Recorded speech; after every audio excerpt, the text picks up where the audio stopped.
You know what happens when you try to solve a Rubik's Cube blindfolded? You're turning and twisting, convinced you're making progress. But when you finally take off the blindfold, it's more scrambled than when you started. That's exactly what happens when men try to understand female psychology using male logic. You're using the wrong operating system, trying to run iOS software on an Android phone. Today, I'm going to show you the actual code that runs in women's minds. Not the version they tell you about. Not the romanticized fairy tale, but the raw, unfiltered algorithm that drives every decision, every test, every manipulation. And here's the warning. Once you see this, you can't unsee it. Once you understand how the female brain actually processes reality, every interaction you've ever had will suddenly make horrifying sense. Let me start with the most devastating truth. Women don't think like you. Not because they're from Venus or whatever nonsense, but because their entire psychological operating system was designed for a completely different purpose than yours. While men evolved to solve problems, hunt, build, protect, women evolved to extract resources, ensure survival through manipulation, and control without physical strength. This isn't sexism. This is evolutionary psychology. And pretending it's not true is why you keep losing the game you don't even know you're playing. I've seen it countless times in my work. A man comes to me confused, broken, says, "I gave her everything she wanted. Why did she leave?" Brother, that's exactly why she left. Because the moment you gave her everything, you became worthless. A conquered territory, a solved puzzle. The game was over, and women don't stay where the game has ended. They need constant challenge, constant stimulation, constant proof that you're worth the biological investment. The moment you stop being a challenge, you stop existing as a man in her eyes. You probably heard about that study where they monitored brain activity during relationship conflicts. When men argued, their problem-solving centers lit up. When women argued, their emotional and memory centers exploded like fireworks. You're trying to fix the leaky faucet while she's replaying every time you forgot to call. Every birthday you slightly messed up. Every moment you made her feel less than perfect. You're in the present. She's in every moment that ever existed simultaneously. Here's the algorithm that runs female decision-making, and pay attention because this explains everything. First variable, how does this make me feel right now? Not tomorrow, not in 5 years right now. Second variable, what can I extract from this situation? Time, attention, resources, status. Third variable, how does this affect my position relative to other women? Because despite all the sisterhood talk, women are in constant, brutal competition with each other. Fourth variable, can I do better? This calculation runs 24/7 like Bitcoin mining, but for relationship options. The female brain doesn't process loyalty the way men do. You think loyalty means staying through thick and thin. She thinks loyalty means you continuing to win the competition for her attention every single day. The moment you stop competing, you've abandoned her. In her mind, your complacency is betrayal. Your contentment is neglect. Your satisfaction is rejection. She needs you to be hungry, desperate, fighting for her even after 20 years of marriage. Because if you're not fighting for her, it means she's not worth fighting for. There was this case that perfectly illustrates female logic. A woman leaves her husband because he's emotionally unavailable. Gets with a guy who showers her with attention. 6 months later, she leaves him because he's too needy. The husband wasn't emotionally unavailable, he was stable. The new guy wasn't needy, he was attentive. But her brain doesn't process absolute values, only relative changes. She doesn't want a specific amount of attention. She wants the feeling of winning attention. She wants to feel like she's conquering you every day, not like she's already conquered. You know what happens when scientists study female social dynamics? They find something fascinating. Women's brains literally sync up when they're together. Their menstrual cycles align. Their speech patterns merge. Their opinions converge. But here's what nobody talks about. This synchronization is competitive, not cooperative. They're not becoming friends. They're establishing hierarchy. Every compliment is a power move. Every shared secret is ammunition. Every girl's night is a reconnaissance mission. As you might have heard, there's this thing called the female social matrix. Every woman exists in an invisible web of comparisons. She doesn't evaluate her relationship based on whether she's happy. She evaluates it based on whether she's happier than her friends. She doesn't want a good man. She wants a better man than other women have. This is why social media destroyed relationships. Now she's not just comparing you to her friends' boyfriends, but to every relationship highlight reel on the internet. You're not competing against real men anymore. You're competing against a fantasy composite of every perfect moment from every relationship that's ever been posted online. The must-have, don't-want paradox drives men insane. She demands commitment but loses attraction when you commit. She wants you to be emotional but loses respect when you cry. She wants you to be successful but resents the time success requires. This isn't confusion or contradiction. It's feature, not bug. She's not testing what you'll give her. She's testing if you're smart enough not to give it. Every demand is actually a test of your strength. Will you maintain frame or will you fold? The moment you fold, you fail, even though folding is exactly what she asked for. This happened to someone who thought he'd figured it out. His girlfriend constantly complained he didn't share his feelings. So he opens up, tells her about his fears, his struggles with depression after his father died. Within 2 weeks, she's distant. Within a month, she's gone.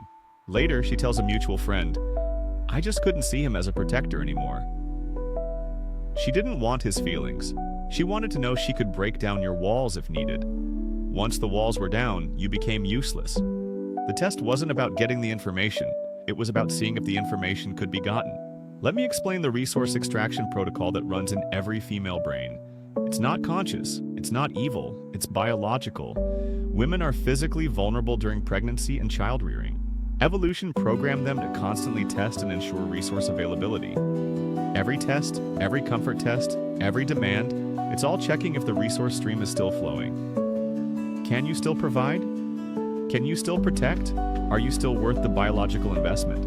But here's where modern society broke the system. Women no longer need individual men for resources. They have careers, government support, infinite options on dating apps. But the extraction protocol still runs. So now she's extracting validation, attention, emotional labor, lifestyle experiences, things that didn't exist in our evolutionary environment. She's running Stone Age software in a digital world, and you're the one getting the blue screen of death. You know what happens in female-only spaces? I've analyzed thousands of conversations from women's forums, group chats, comment sections. 70% of discussion is about extracting more from men. 20% is about appearance to attract higher value men. 5% is competing with other women. 3% is sex. 2% is everything else. Career, hobbies, personal growth, philosophy, everything men assume women think about. 2%. The other 98% is about optimizing male utility. The guilt-fear operating system is how women control without physical dominance. She can't beat you physically, so she beats you psychologically. First, she installs guilt. You're not doing enough. You're not romantic enough. You're not emotional enough. Then, she activates fear. I might leave. I might find someone better. I might not love you anymore. Now you're running her program. Every decision you make processes through her guilt-fear filter. Will this upset her? Will this make her leave? You've become a puppet running her code. You know what happens when you watch how mothers raise their sons versus daughters? The programming starts from birth. Boys are told they must earn love through achievement, must prove their worth, must never be enough. Girls are told they deserve love for existing. They're princesses. They're special just for being. This creates men who constantly seek approval and women who constantly withhold it. The system is rigged from the beginning, and your own mother was probably the first one to install this software in your brain. There was this psychological experiment where they had couples play a resource allocation game. When women had control of resources, they shared less than men. When they didn't have control, they demanded more than men. The conclusion: women's resource strategy is purely extractive. Take when weak, give when strong. Men's strategy was protective share when strong, conserve when weak. Completely different operating systems. I've observed this pattern thousands of times. Woman enters relationship sweet, loving, sexual.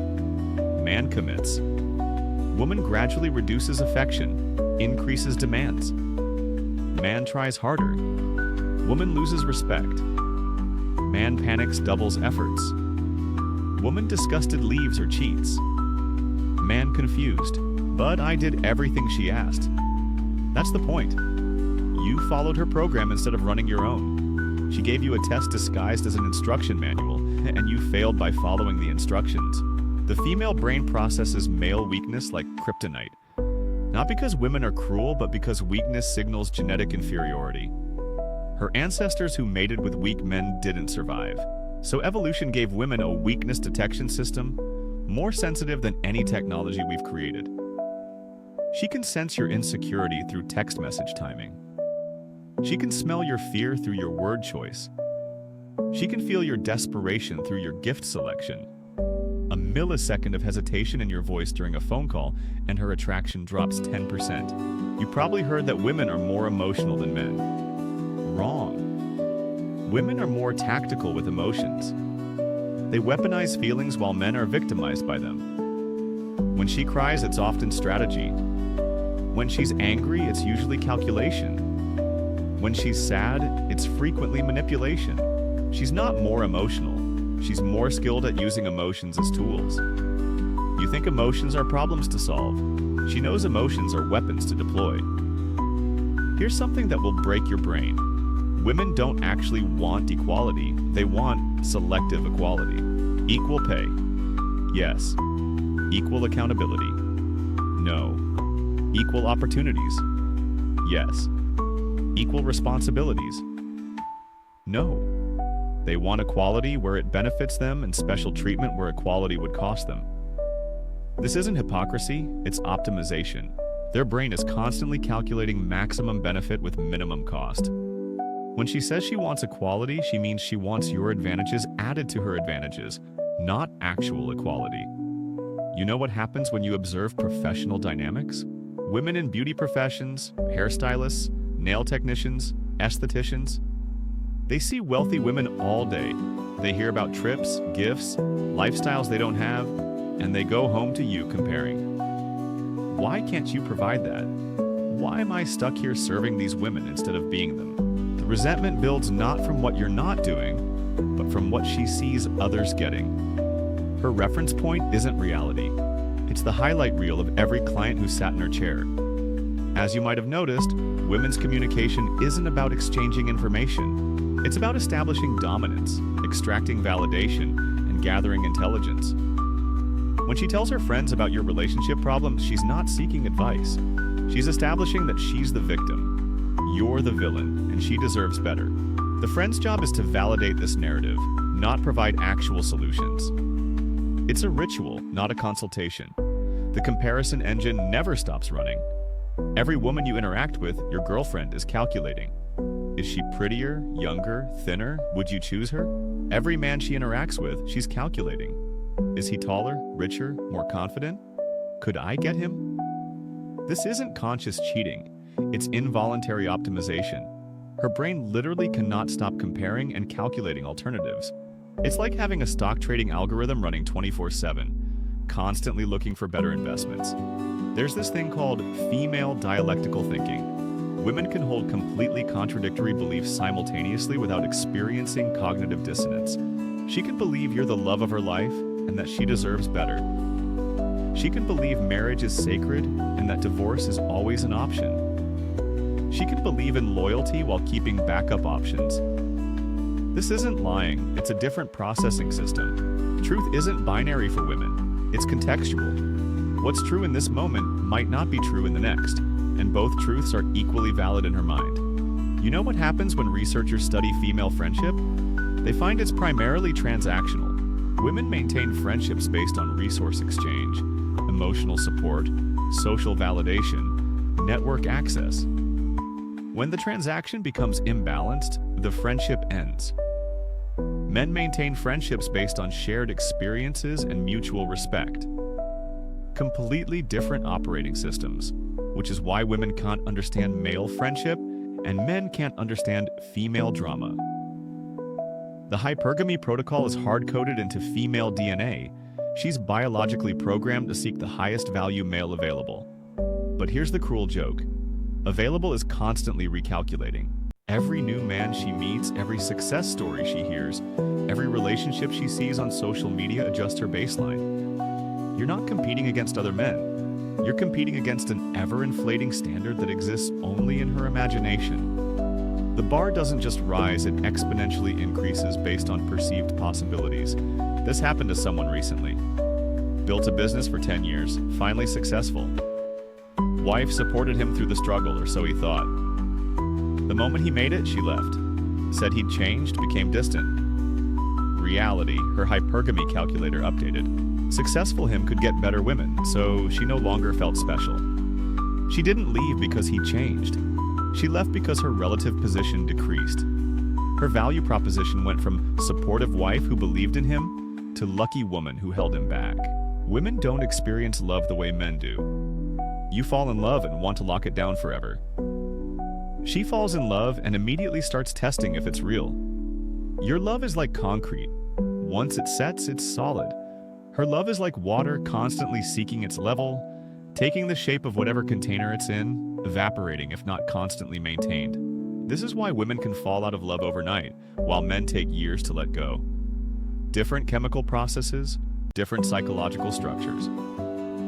The female brain categorizes men into 3 boxes: alpha, genes, beta, resources, and invisible neither. You can move between categories, but each move is harder than the last. Start as beta, she'll never fully see you as alpha. Start as alpha and show beta traits. You'll never recover that alpha status. Start as invisible. You basically don't exist in her reality. These aren't conscious categories, they're biological filing systems. And here's the kicker. She needs both alpha and beta traits, but from different men, which is why she'll have a husband for resources and fantasize about the pool boy for genes. You know what's the most powerful revelation? Women aren't actually relationship builders, they're relationship extractors. All the talk about women being nurturers, keepers of the home, relationship experts, it's backwards. Women are relationship entropy. They consume relationship energy rather than create it. Men build the structure, maintain the structure, and women test how much they can extract before the structure collapses. When it does collapse, they move to the next structure and repeat the process. There was this experiment on an island. They separated men and women to see how they'd survive. The men immediately organized, divided labor, built shelter, established systems. Within days, they had a functioning micro-society. The women, they consumed all their supplies immediately, fought constantly, created nothing. When they added men to the women's group, the women immediately stopped working and expected the men to provide everything. When they added women to the men's group, the women started creating drama and breaking down the systems the men had built. This isn't culture. This is nature. You know what happens when you trace back every major societal collapse in history? You find the same pattern. Women gain influence, standards drop, accountability disappears, resources get redistributed from producers to consumers, birth rates collapse, society weakens, external forces conquer. Rome, Greece, Babylon, same pattern every time. Because when you optimize for female psychology, feelings over facts, comfort over challenge, security over freedom, you create weakness, and weakness gets conquered by strength. The modern dating market is just female psychology unleashed without restraint. No social shame, no consequences, no accountability. And what happened? Exactly what you'd predict if you understood female nature. 20% of men get 80% of female attention. Women would rather share a high-value man than commit to an average one. The average man becomes invisible while women complain, "Where have all the good men gone?" They're right there. You just can't see them because hypergamy has recalibrated your vision to only recognize the top tier. As you might have heard, women initiate 70% of divorces. But that statistic hides the real truth. Women end 100% of relationships. They just get men to do it half the time. How? By making life so miserable, withholding so much, creating so much drama that the man finally breaks and leaves. Then she gets to be the victim. "He left me." No, you drove him out. There's a difference. You know what's fascinating about female memory? It's completely revisionist. Every relationship she's ever had gets rewritten after it ends. The ex who she loved becomes an abuser. The husband she couldn't live without becomes a narcissist. The boyfriend she begged not to leave becomes a stalker. This isn't conscious lying. Her brain literally rewrites history to protect her ego. She was never wrong, never made bad choices, never the problem. It was always the man's fault. The validation economy runs 24/7 in the female brain. Every interaction is measured in validation units. Did he text back quickly enough? +2 units. Did he like her photo? +1 unit. Did he mention another woman? -5 units. She's constantly calculating her validation balance, and when it drops below her threshold, she creates drama to force a deposit. The drama isn't the problem. It's the solution to low validation reserves. As you probably noticed, women don't actually want solutions to their problems. When she complains, she's not seeking fixes. She's seeking validation that her feelings are justified. You offer solutions because your brain processes problems as things to solve. She rejects solutions because solving the problem would end the validation stream. The problem isn't the problem. The problem is the solution to getting attention. You know what happens when you truly grasp this? You understand that women see men as utilities, not partners. You're not a person to her. You're a Swiss Army knife of resources. Emotional support tool, financial provision tool, social status tool, genetic material tool, validation tool. She doesn't love you, she loves what you provide. And the moment a better tool becomes available or the moment you stop functioning optimally, you're replaced. Not because she's evil, but because that's how her operating system works. The female brain has no concept of honor, loyalty, or abstract principles. These are male concepts that we project onto women. She doesn't stay because it's the right thing to do. She stays because leaving hasn't become the better option yet. She doesn't tell the truth because honesty matters. She tells whatever version of truth serves her interests in that moment. She doesn't love you for who you are. She loves you for how you make her feel about herself. You know what happens when you study female-dominated societies? They don't exist. Not because of patriarchal oppression, but because matriarchal societies self-destruct. When women control resources and power, birth rates collapse, productivity plummets, and the society either dies or gets conquered. Every matriarchal experiment in history has failed within generations. Because female psychology is optimized for individual extraction, not collective building. The cruelest truth. Women despise men who understand this. The moment you reveal that you see through the operating system, you become the enemy. Because the entire system depends on male ignorance. If men understood how female psychology actually works, the whole extraction protocol collapses. That's why women police each other so hard to maintain the illusion. One woman breaking ranks threatens the entire system. This is why women who tell men the truth about women are attacked more viciously by other women than by anyone else. But here's the thing. You can't unknow what you now know. You can't go back to believing in the fairy tale. You can't pretend that female love is like male love. That loyalty means the same thing. That her words match her programming. Once you see the code, every interaction becomes transparent. Every test becomes obvious. Every manipulation becomes visible. The choice is simple. Either accept the operating system and learn to work within it, or reject it and walk away. But you can't change it. Billions of years of evolution won't be overwritten by your love, your commitment, or your sacrifice.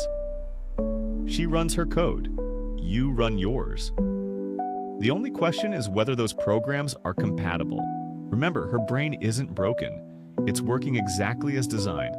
The problem is, you've been told it was designed for love, partnership, and loyalty. It wasn't. It was designed for survival, extraction, and optimization. And in the modern world where survival is guaranteed and resources are infinite, that programming has become a monster that consumes everything in its path. The red button is in front of you. Push it and see women as they actually are, not as you wish they were. Or don't push it and keep wondering why your logical, loving, loyal approach keeps failing with creatures running completely different software. Because understanding how the female brain works isn't about hating women. It's about stopping the insanity of expecting them to think like men. They don't, they can't, they won't. And once you accept that, you can finally stop playing their game and start playing your own.